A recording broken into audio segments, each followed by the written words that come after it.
Shalom, selamat Natal buat kita seluruhnya. Secara pribadi, keluarga, dan seluruh pengurus STM Kasih Anugerah Tanjung Selamat ini menyampaikan selamat beribadah Natal buat kita sekalian. Tetapi sebelum kita mendengarkan sabda Tuhan, marilah kita berdoa. Damai sejahtera yang melampaui segala akal, yang datangnya daripada Kristus Yesus Tuhan kita, kiranya menyertai hati, pikiran, perasaan, dan seluruh hidup saudara. Amin. Firman Tuhan untuk kita saat kita beribadah Natal STM Kasih Anugerah Tanjung Selamat ini, saya ambil dari Lukas 2 ayat 6 sampai ayat 7 yang berbunyi, ketika mereka di situ, tibalah waktunya bagi Maria untuk bersalin, dan ia melahirkan seorang anak laki-laki, anaknya yang sulung, lalu dibungkusnya dengan lampin dan dibaringkannya di dalam palungan, karena tidak ada tempat bagi mereka di rumah penginapan. Sejauh demikian firman Tuhan bagi kita, yang berbahagia kita yang mendengarkannya, memelihara melaksanakan dalam hidup kita hari lepas sehari. Shalom. Horas, merayakan Natal di tengah pandemi COVID-19 baru pertama kali dilakukan di seluruh dunia ini.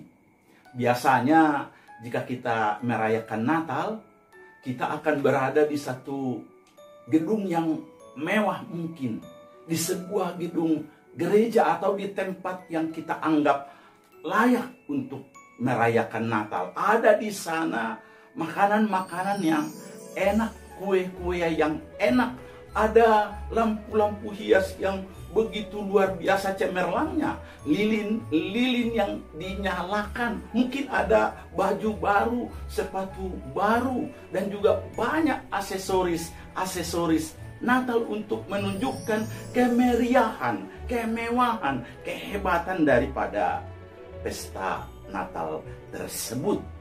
Tetapi tahun ini beda. STM kita sendiri Kasih Anugerah Tanjung Selamat ini, kita merayakan Natal karena pandemi COVID-19 ini di rumah kita masing-masing, sangat sederhana.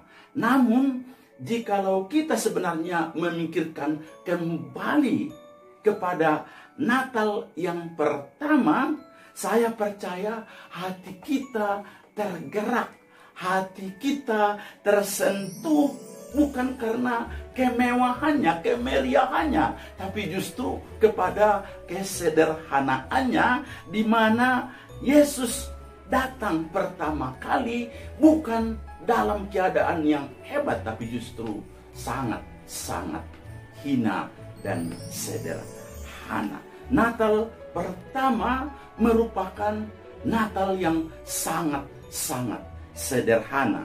Saudaraku, benar, kekristenan tidak tiba dengan sesuatu yang hormat, yang wah, yang hebat. Tapi justru kekristenan dimulai dari hal yang sangat sederhana dan hina. Untuk itu saya juga setuju dengan Bapak Pendeta Dr. Stephen Tong yang berkata, tidak pernah satu orang yang hidup lebih miskin, lebih susah dari Tuhan Yesus. Lahir di tempat binatang, meminjam palungan yang bau dan hina. Bahkan waktu Yesus mati, dia meminjam kuburan orang kaya yang belum pernah memang dipakai. Dia dikuburkan di sana 3 hari, baru dia bangkit. Di antara kelahirannya hingga dia bangkit, kita tahu bahwa dia juga mengalami kesengsaraan. Ada banyak pencobaan, pergumulan, kesendirian, dan ditolak, diejek, dan akhirnya dipaku di atas kayu salib. Itu artinya tidak ada orang yang lebih susah daripada Kristus. Tidak ada orang yang lebih miskin dari Kristus. Tidak ada orang yang lebih menanggung berat daripada Yesus. Tidak ada orang yang lebih tersendiri dibandingkan dengan Yesus. Mengapa saudaraku? Mengapa anak Allah yang begitu mulia, begitu agung, begitu terhormat, demikian besar di sorga harus turun ke dunia ini, mencicipi, merasakan, mengalami, melewati semacam kehidupan yang begitu menderita, begitu banyak sengsara? Jawabannya saudaraku, karena kasih Allah yang begitu besarlah yang mendorong dia turun dari sorga ke dalam dunia ini. Sebab tidak ada kasih yang lebih besar daripada kasih Yesus yang datang dari sorga untuk menyelamatkan umat manusia, menyelamatkan saya dan juga Anda. Untuk itu, marilah kita sebentar merenungkan peristiwa yang besar itu, merayakan Natal pada malam ini dengan tema Yesus Kristus lahir di tengah-tengah penderitaan umat manusia. Marilah kita perhatikan bersama. Yang pertama, dia lahir dalam keluarga sederhana. Sekali lagi, Yesus lahir dalam keluarga sederhana. Menurut saya saudaraku, kelahiran Tuhan Yesus melalui keluarga Yusuf dan Maria adalah merupakan keluarga yang sederhana dan tidak begitu kaya. Karena waktu Yusuf dan Maria membawa Yesus ke bait Allah untuk disunat, mereka hanya mempersembahkan sepasang burung tekukur atau 2 ekor anak burung merpati, yang menunjukkan bahwa Yesus lahir di tengah keluarga yang tidak mampu atau keluarga yang sederhana. Pekerjaan ayahnya memang kita tahu, Yusuf adalah tukang kayu dan seorang yang saleh, rajin dan tulus hati. Padahal kita tahu bahwa Yesus adalah Allah. Dia adalah pencipta langit dan bumi. Dia adalah pemilik sorga. Dia adalah pemilik langit, pemilik bumi dan segala isinya ini. Tetapi dia rela menderita, mengosongkan dirinya melalui kelahirannya dalam keluarga sederhana. Sebenarnya bisa saja dia datang toh dan lahir dari keluarga istana atau terhormat atau dari keluarga yang kaya raya, tetapi dia tidak melakukannya. Dan hal inilah yang membuat banyak orang tertarik dan nyaman datang kepada Yesus, karena perhatian mereka tidak disimpangkan untuk tertuju kepada status atau kedudukan Yesus, tetapi mereka dapat menerimanya, mengakuinya sebagai Tuhan karena kasih-Nya dan juga kerendahan hatinya, karena tiada kasih yang lebih besar dari kasih Allah melalui Yesus yang datang dari sorga untuk menebus umat manusia dan juga kita, Anda dan saya, melalui kelahirannya dan juga kematiannya. Ini jugalah sebenarnya yang menjadi harapan saya, agar kita STM kasih anugerah ini sungguh tertarik dan nyaman datang menyambut kasih Yesus ini dalam keluarga kita masing-masing. Karena dengan hadirnya Yesus dalam keluarga kita, bagaimanapun keadaannya, akan dia ubah menjadi keluarga harmonis, keluarga yang penuh damai dan penuh sukacita. Yang kedua, Yesus lahir dan masuk dalam keterbatasan. Sekali lagi, Yesus lahir dan masuk dalam keterbatasan. Banyak orang mengira bahwa Yesus mulai menderita saat dia disalib, saat dia disiksa, dicambuk, dipukuli, dan disalibkan. Memang benar, saat itu dia sangat menderita. Tapi saya mau ungkapkan, saudaraku, Yesus memulai penderitaannya justru sejak pertama kali dia masuk dalam kandungan Maria dan lahir ke dunia ini sebagai seorang bayi mungil di dalam palungan. Mari saya ajak saudaraku untuk membayangkan sejenak hal ini. Sebenarnya sebagai Tuhan, Yesus tidak perlu belajar makan, berbicara, berdiri, dan berjalan, tapi dia lakukan. Sebagai Tuhan, Yesus tidak perlu merasakan haus, lapar, tapi dia juga mengalaminya. Sebagai Tuhan, Yesus tidak harus menunggu berpuluh-puluh tahun baru dia melayaninya, tapi Yesus melakukannya. Sebagai Tuhan, Yesus tidak harus berjalan dari satu tempat ke tempat lain dan kemudian lelah, tapi dia juga mengalaminya.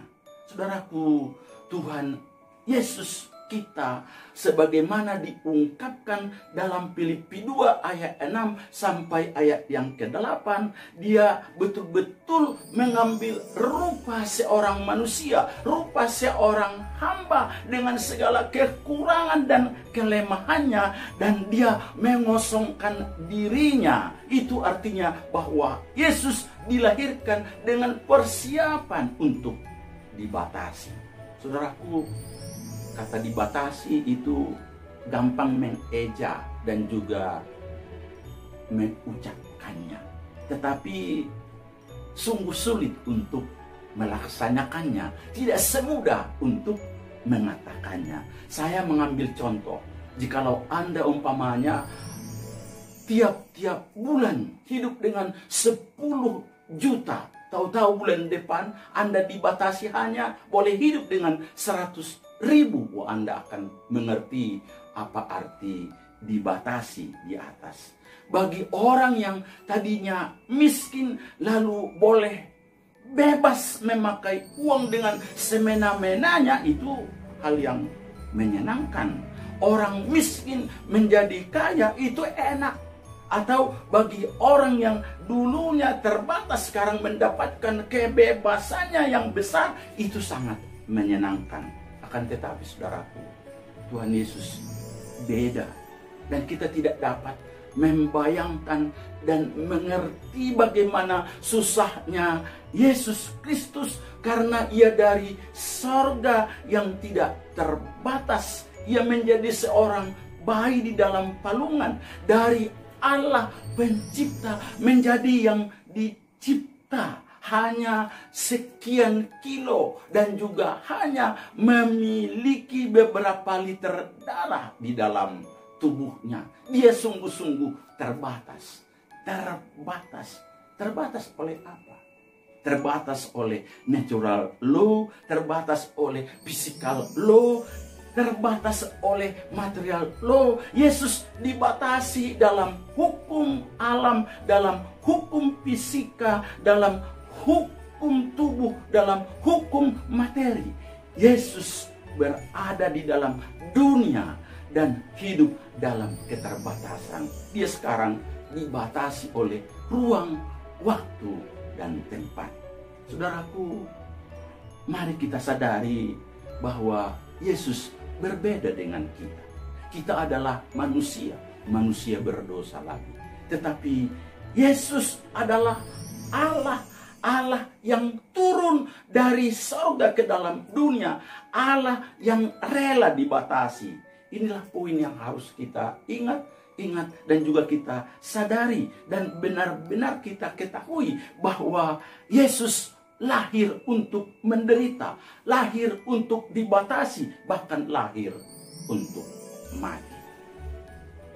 Saudara-saudara yang dikasihi di dalam Kristus Yesus Tuhan kita, malam ini kita STM Kasih Anugerah Tanjung Selamat ini merayakan Natal, kelahiran Yesus di rumah kita masing-masing. Marilah kita perhatikan, marilah kita sadari, marilah kita ingat bersama dan juga mau mengerti dan merasakan bahwa Yesus lahir ke dunia ini melalui keluarga sederhana dan tidak begitu kaya.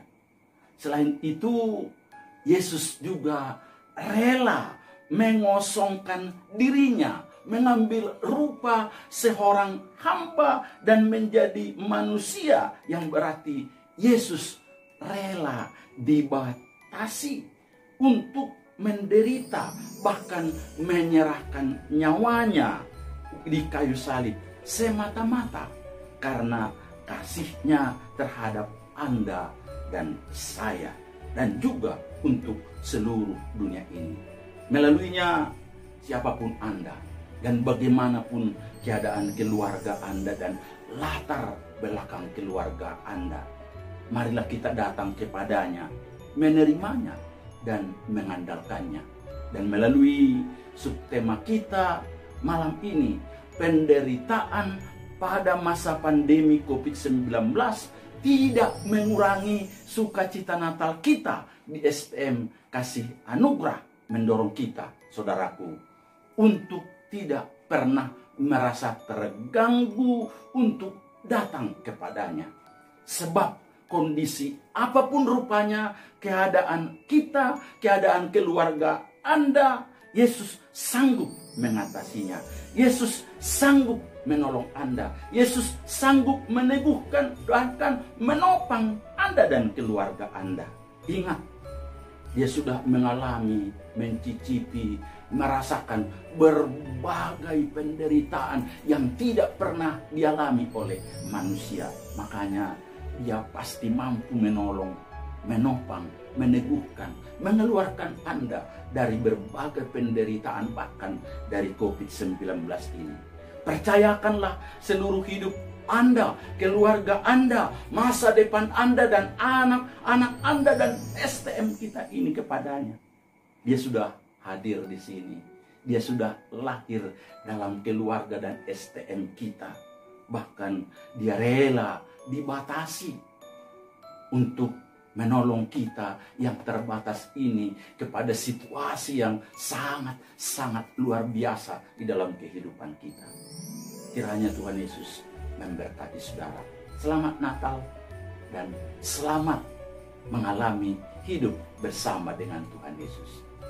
Amin.